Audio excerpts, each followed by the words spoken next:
One of these articles here is legit, and the other one, that's a fake. People like you have been sending in links to dubious sites like these, wanting to know if they're real or not. The team here at CBC News receives about a dozen of these phony links a month. We know they follow a pattern. They'll try to mimic our layouts, designs, or logos. Sometimes they might use the faces and bylines of real CBC journalists or personalities. They'll often impersonate politicians too. The goal is to get your money. Some will ask for a wire or e-transfer. Others will prompt you to purchase some form of cryptocurrency. So let's be clear, CBC journalists or personalities won't ever ask you to put your money into financial goods, services, or investments. This also applies to all Radio Canada and CBC News coverage across radio, television, and digital. So how can you spot a fake CBC story? Start by looking at the URL in your browser. Most will have something completely unrelated to cbc.ca/news.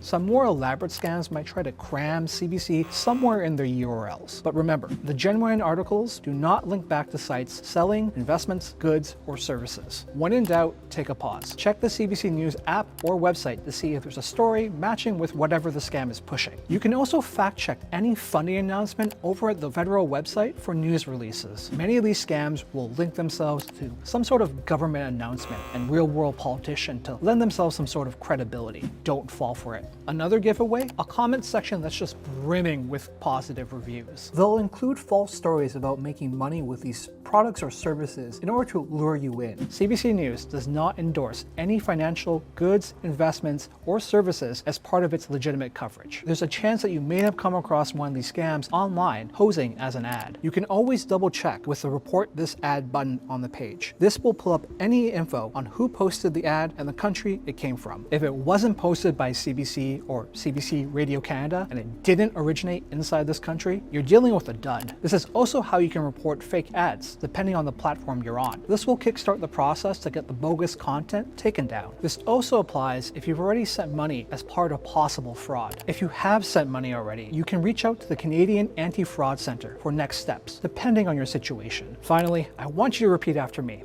CBC News does not endorse any financial goods, services, or investments in any of its legitimate news coverage.